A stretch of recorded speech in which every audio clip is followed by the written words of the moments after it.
नमस्कार। जय हिंद दोस्तों।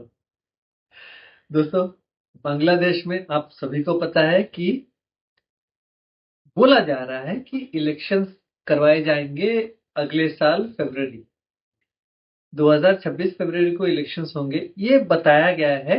वहां का जो इंटरिम चीफ जो है मोहम्मद यूनिस साहब, उन्होंने क्या कहा? उन्होंने कहा कि 2026 फरवरी में हम इलेक्शन करवाएंगे। और इसीलिए क्या किया उन लोगों ने? उन्होंने एक ये कोऑर्डिनेशन मीटिंग करा नेशनल इलेक्शंस जो होल्ड करेंगे, वो बीते कल उन्होंने करा था, बुधवार के दिन। अब करवाया तो है, मीटिंग करा कि भैया इलेक्शंस होंगे, लेकिन अब जो है उनका रवैया, जो बाहर प्रेस में आई है बातें, उससे लग रहा है कि मोहम्मद यूनिस साहब जो है वो इलेक्शन करवाना नहीं चाहते हैं। जी हाँ। अब वो कई सारे बहाने बनाने शुरू कर दिया है अभी से। अभी तो अक्टूबर का एंड है, अभी से उन्होंने शुरू कर दिया है। मीटिंग के बाद उन्होंने भेज दिया शफीकुल आलम, जो कि उनका प्रेस सेक्रेटरी है, वो आके एक प्रेस वार्ता में उसने क्या कहा? उसने कहा कि भैया, कई ताकतें हैं देश के अंदर देश के बाहर जो कि नहीं चाहते हैं कि इलेक्शंस हो। भैया किसने कह दिया? भैया देखो, 1 साल से बांग्लादेश के भीतर इंटरिम सरकार चल रही है। Mohammad Yunus is the most powerful person in Bangladesh now. उसके कहने से ही पत्ता हिलता है, वरना नहीं हिलता है बांग्लादेश के भीतर। अभी now the army is under his control, police is under his control, judiciary is under his control, even the executive, they can not do anything without his nod. मतलब वो जब तक हामी नहीं भरता है तब तक कुछ नहीं होता है बांग्लादेश के भीतर। अब अचानक से उसके हवाले से ये बात आ रही कि उसने कहा है कि भैया इलेक्शंस जो है बाहर की ताकतें और अंदर की ताकतें रोकेंगी। ये कहा कि ये बड़ा ही चैलेंजिंग है, और हाँ, हमारे अगेंस्ट प्लान्ड कैंपेन प्रोपागेंडा किया जाएगा। भैया, एक बंदा हुआ करता था हिटलर के टाइम, उसका नाम था जोसेफ गोबल्स। वो उसका प्रोपागेंडा मैनेजर था। किसका? एडोल्फ हिटलर का। और वो बोलता था कि भैया, एक झूठ को बार बार दोहराओ तो वो सच लगने लगता है। तो ये जो नाजिज्म कल्ट, जो नासी कल्ट, जो ये सारी चीजें वही जोसेफ गोबल्स ने करा था।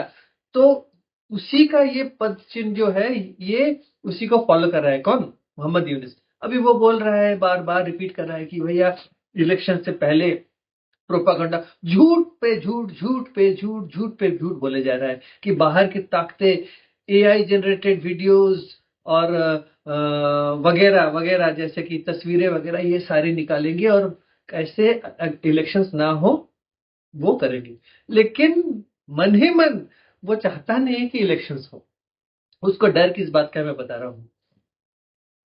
शेख हसीना जो अब भारत में रहती है, उन्होंने एक रॉयटर्स को इंटरव्यू दिया। रॉयटर्स को ये इंटरव्यू दिया, उन्होंने कहा, सारी चीजें बताई कि भैया कैसे इन लोगों ने कराया है और कैसे उनके अगेंस्ट में केसेस लगाए हैं, और एक जो अनफेयर ट्रायल चला रहे हैं।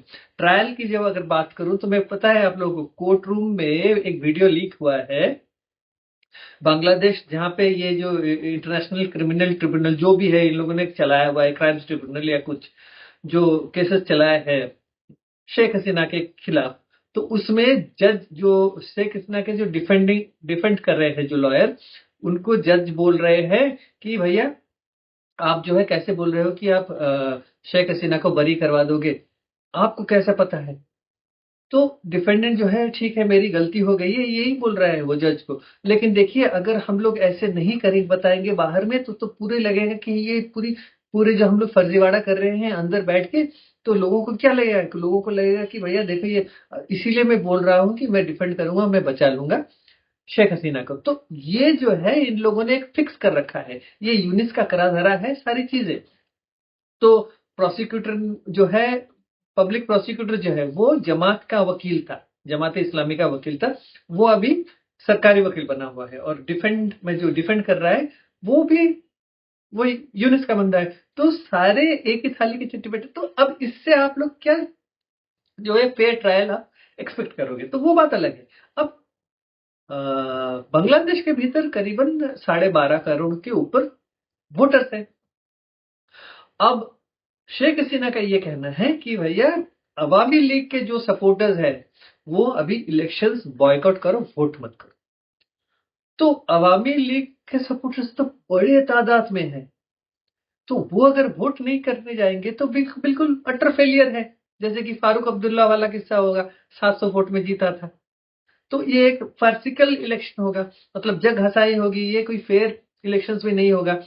उसके ऊपर अभी शेख हसीना बोल रहे हैं कि ये डेमोक्रेसी नाम का कुछ चीज है ही नहीं, और वो चाहती है कि वो डेमोक्रेसी को बहाल किया जाए। कैसे बहाल होगा? अवामी लीग को अलाउ करो इलेक्शन में शामिल होने के लिए, बैन हटाओ।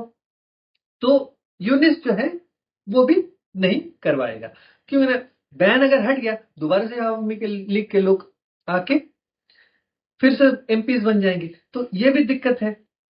ऊपर से अभी जो है, अभी उसके ऊपर प्रेशर ये हो रहा है। देखिए, ये जो जुलाई चार्टर उन्होंने जो साइन किया हुआ है, उसमें उन्होंने क्या किया हुआ है, उन्होंने बहुत सारी चीजें लिखी हैं जो कि उन्होंने अभी तक इम्प्लीमेंट नहीं करा हुआ है। अब ये नेशनल सिटीजन्स पार्टी, वो जो स्टूडेंट्स वगैरह ने जो बनाए थे, और वो हिजबुत तहरीर वाला बंदा, वो सारे मिलके उन्होंने एक बनाया था नेशनल सिटीजन्स पार्टी। तो उन्होंने जुलाई चार्टर का मेन ड्राफ्ट उन्होंने तैयार किया हुआ है। तो अभी उसका जो है आसिफ नजरुल या कुछ है, वो लॉ एडवाइजर जो है, वो एक जमात वाला बंदा, आईएसआई एजेंट है, वो भी शामिल है उसमें। अब जो है वो चाहता है कि कैसे इलेक्शंस ना हो, क्योंकि ना उसको रहना है अभी पावर में। तो इन जो नेशनल सिटीजन्स पार्टी जो है, उनको वो भड़का रहा है कि भैया ऐसे कर कि जब तक इम्प्लीमेंट ना हो रिफॉर्म्स, तब तक इलेक्शंस ना हो, ये करो। अब बांग्लादेश नेशनलिस्ट पार्टी ने एक डिसेंट नोट लिखा था, और उन्होंने कहा था कि भैया ये जब जुलाई चार्टर जब आप डिक्लेयर करोगे तो हमारे डिसेंडिंग नोट उसमें शामिल करना है। लेकिन मोहम्मद यूनिस ने उसका डिसेंडिंग नोट शामिल नहीं किया हुआ है। अब बांग्लादेश पार्टी, नेशनलिस्ट पार्टी को भी वो लोग दरकिनार कर रहे हैं, they are sidelining the nationalist party, the Bangladesh nationalist party. अब बचे कौन? बचे जमात इस्लामी और वो नेशनलिस्ट, जो नेशनल सिटीजन्स पार्टी। क्यों ना, ये लोग नहीं चाहते हैं कि Bangladesh nationalist Party, because Yunus has other plans. अब जमात इस्लामी बचेगा और नेशनल सिटीजन्स पार्टी बचेगा, तो इलेक्शंस का कोई मतलब ही नहीं बनता है।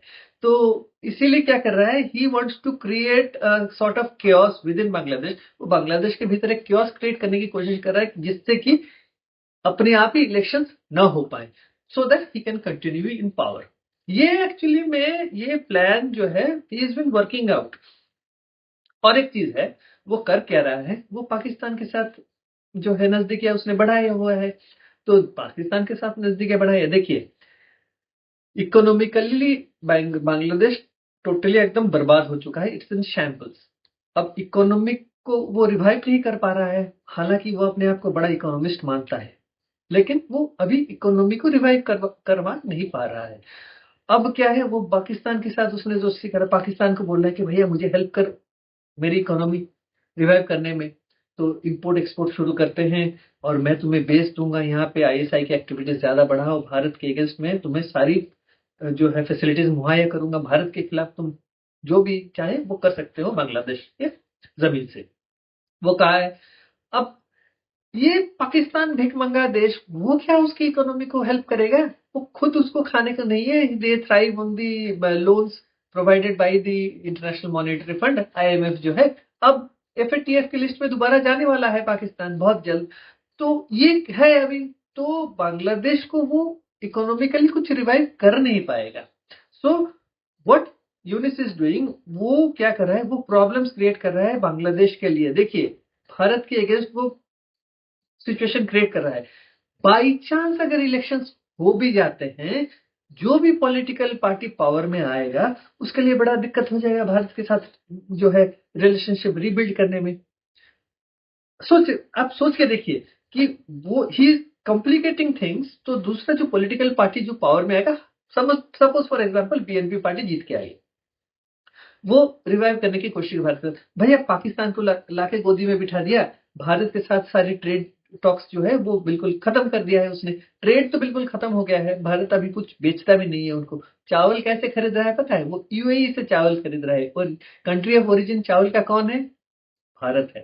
भारत से यूएई जाता है, यूएई से वो चावल खरीदता है। तो ये अभी हालात है बांग्लादेश के। अभी ऊपर से हाल ही में जो उसने करा हुआ है, जैसे कि शाहिर शमशाद मिर्जा, जो पाकिस्तान का जो जो चेयरमैन ऑफ जॉइंट स्टाफ जो आया था, उसको उसने ग्रेटर बांग्लादेश वाला मैप का एक किताब, जो कवर पे मैप उसका किताब दिया। भारत का नॉर्थ ईस्ट स्टेट उसमें शामिल है। अब जो है नवंबर महीने में जाकिर नाइक को रेड कारपेट वेलकम, वो जाएगा एयरपोर्ट जाकिर नाइक को रिसीव करने के लिए, मोहम्मद यूनिस। सोचिए उसके जो है जड़े कहाँ पे जाके टिकी हुई है। मुझे नहीं पता वो 5 वक्त का नमाज पढ़ता भी है कि नहीं है, लेकिन हरकतें बिल्कुल आप बिलीव नहीं कर सकते। अब जाकिर नाइक को बुलाएगा। जाकिर नाइक वो शख्स है, याद है आप लोगों को, होली बेकरी एक ब्लास्ट हुआ था ढाका में, जाकिर नाइक का ही एक कोई इंस्पायर्ड बंदा, उसने कराया था वो ब्लास्ट। तो ये सारी चीजें हैं। अब जो है, अब ये कॉम्प्लिकेशंस तो उसने कर दिया है। अब जो है, अभी सुनने में आ रहा है कि बांग्लादेश के भीतर जो तीस्ता नदी है उसके पानी बिल्कुल सूख गया है। River bed is totally dry. देखिए, गैंजेस वाटर ट्रीटी जो है बांग्लादेश के साथ 1996 में हुआ था, 30 साल का ट्रीटी था, तो 2026 में वो खत्म होने वाला है। ऊपर से ये जो आपका तीस्ता रिवर जो हमारे यहाँ से फ्लो करके जाता है, हमारा तीस्ता रिवर जो है वहां से शुरू होता है, हिमालय से शुरू होता है, सिक्किम होके, दार्जिलिंग होके, सिलीगुड़ी होके, जलपाईगुड़ी डिस्ट्रिक्ट होके, फिर वो रोंगपुर से लालमोनेरहाट जाके, फिर वहां जाके सामने मिलता है जमुना। ब्रह्मपुत्र जो है हमारा, वो जमुना में जाके मिलता है। तो ये है हमारे यहाँ तीस्ता का एक वो है, बांध है, बांध बांध नहीं बोल सकते हो, बराज है, गाजोलडोबा। गाजोलडोबा बराज करके एक बराज है जलपाईगुड़ी डिस्ट्रिक्ट में। हमने क्या किया है, वहीं पे पानी रोक दिया है। देखिए, पाकिस्तान बहुत शोर मचा रहा था, ऑपरेशन सिंदूर के टाइम ही हमने इंडस वाटर ट्रीटी को अबेंस में रख दिया। अब Ganges water treaty, Farakka barrage, वो सारी चीजें, हम पानी अभी छोड़ेंगे नहीं। हम गैंजेस वाटर का पानी पूरा यूटिलाइजेशन करेंगे। ऊपर से हम तीस्ता नदी का पानी हम पूरा इस्तेमाल करना शुरू कर दिया है हमने। अब धीरे धीरे दोनों नदियां जो है बांग्लादेश के भीतर जब जाती है वो सूख जाएंगी।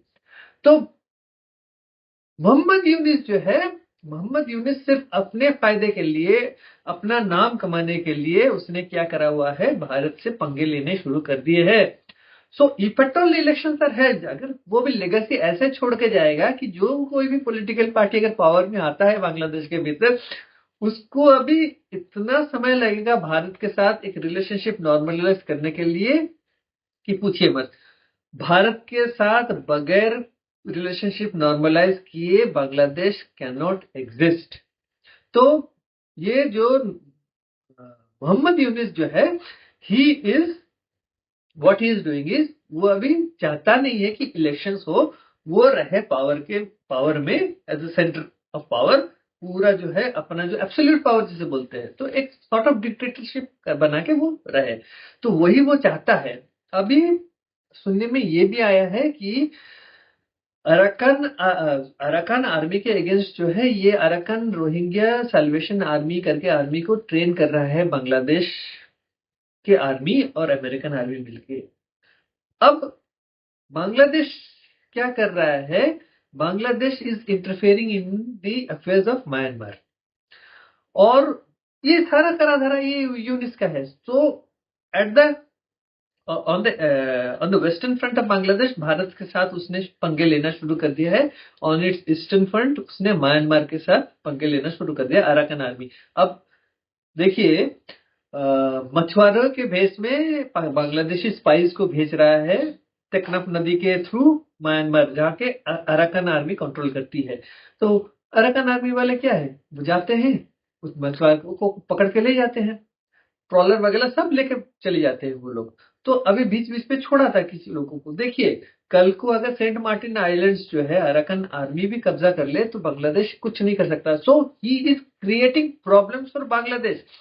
हालांकि वो आया था रिफॉर्म्स के लिए, ये रिफॉर्म्स की जगह ये सिचुएशन को और भी कॉम्प्लिकेट कर रहा है। तो अभी बांग्लादेश में इलेक्शन शायद होने से रहे। और जैसे कि शेख हसीना ने बोल दिया है कि जो अवामी लीग के सपोर्टर्स है वो बिल्कुल वोट मत करो।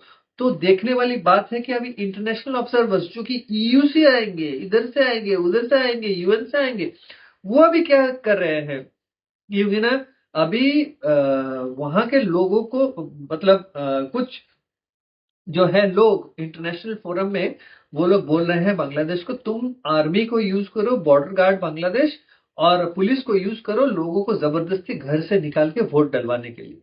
बट दैट्स देयर चॉइस, क्या कर सकते हैं। तो ये परिस्थिति है अभी। सो लग नहीं रहा है कि बांग्लादेश में इलेक्शंस होंगे 2026 फरवरी में। नमस्कार, जय हिंद।